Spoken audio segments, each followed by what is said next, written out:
कृष्ण ने केवल कहा नहीं, अपने शब्दों को साकार करके भी दिखाया। जैसे गीता के रूप में उनकी वाणी अनुकरणीय है, वैसे ही उनका जीवन भी अनुकरणीय है। कृष्ण ने सिखाया कि रिश्ते कैसे निभाए जाते हैं, अपने पूरे परिवेश को प्रेम से कैसे भरा जाता है और जीवन के उतार चढ़ाव का सामना मुस्कुराते हुए कैसे किया जाता है। महाभारत के महानायक भगवान श्री कृष्ण मानव इतिहास में मनुष्यता के सबसे बड़े मार्गदर्शक हैं।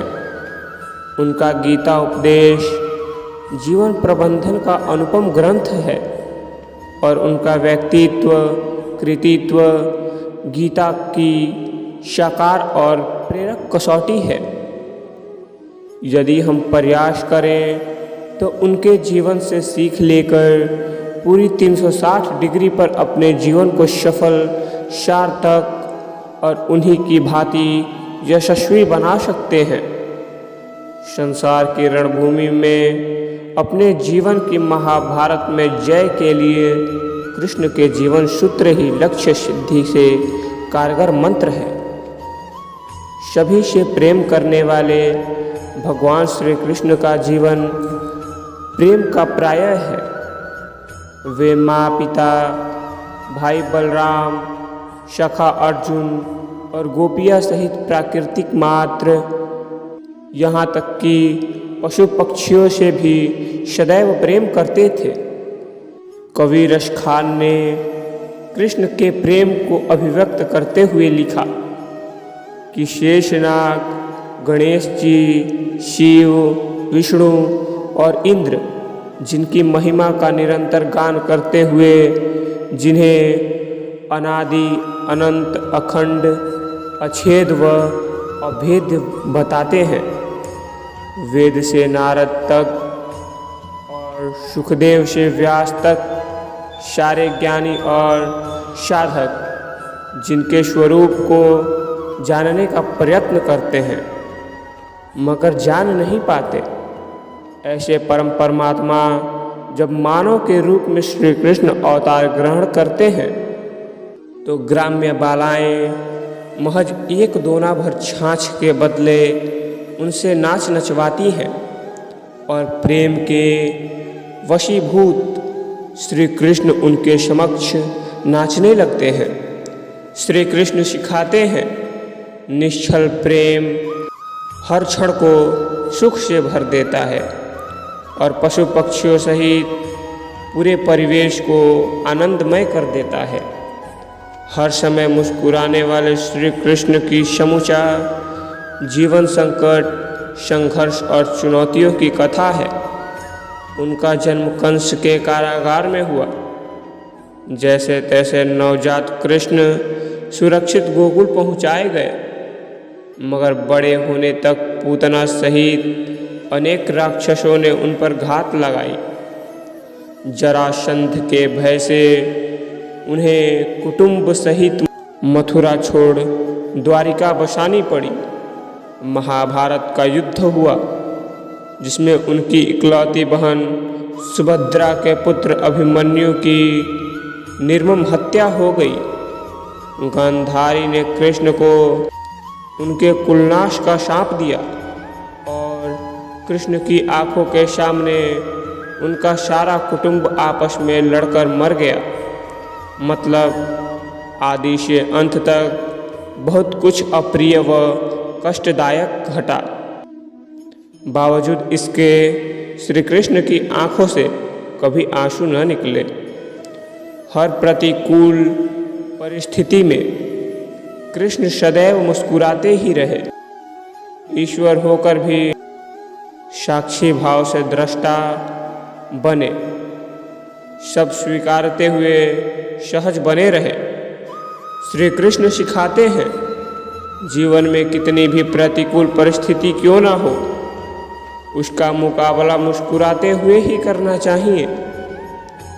स्त्रियों के कृतज्ञ और रक्षक श्री कृष्ण स्त्रियों को मान देने व उनकी रक्षा करने में सदैव अग्रणी है।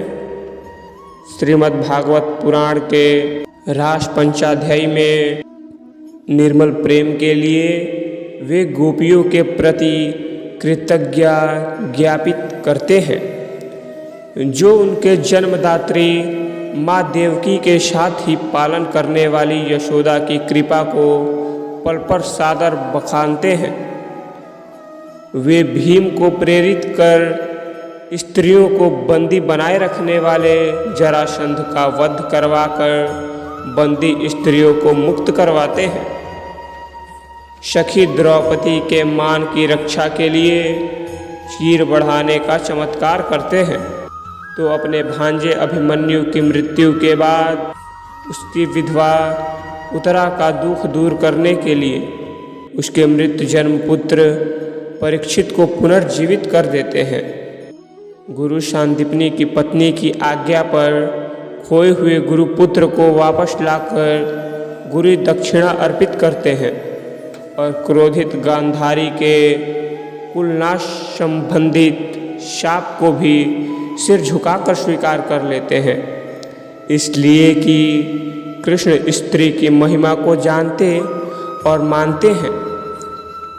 श्री कृष्ण सिखाते हैं, जिस समाज में स्त्री का सम्मान और उसकी रक्षा होती है वही मंगल में उन्नति कर पाता है। अच्छे और सच्चे मित्र दीनबंधु दीनानाथ श्री कृष्ण यूँ तो सबके मित्र हैं, लेकिन उनके जीवन में 3 मित्र अर्जुन, उद्धव व सुदामा की मैत्री जग प्रसिद्धि है।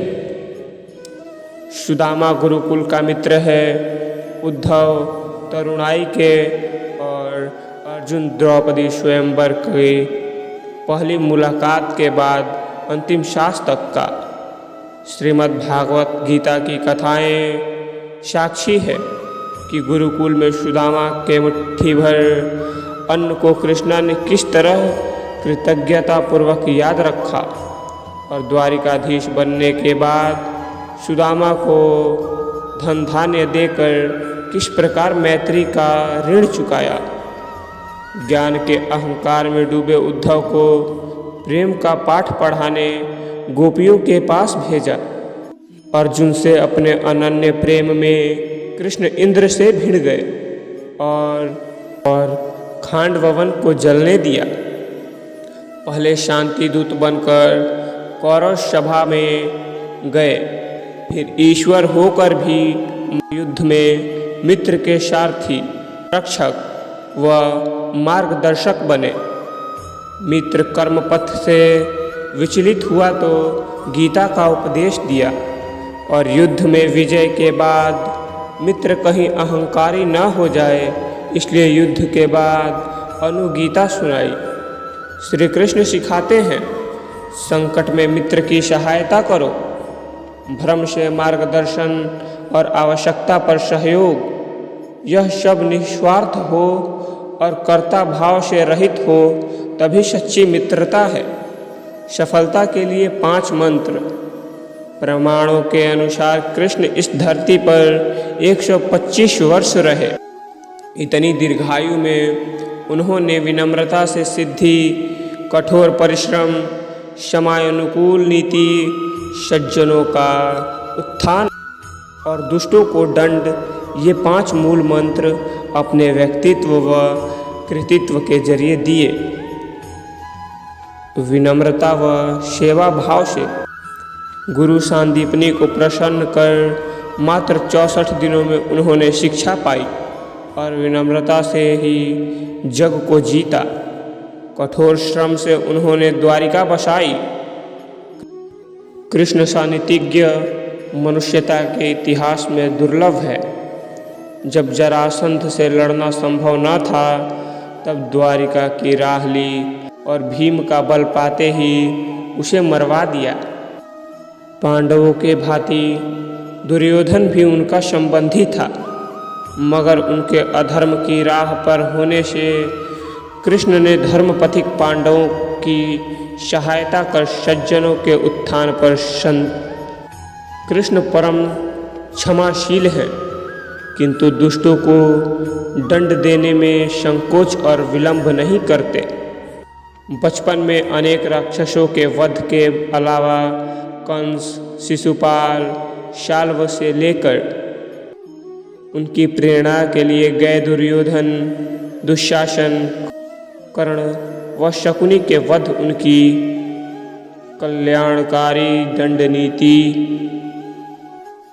उनकी इसी कल्याणकारी दंड नीति के उदाहरण हैं। धन्यवाद।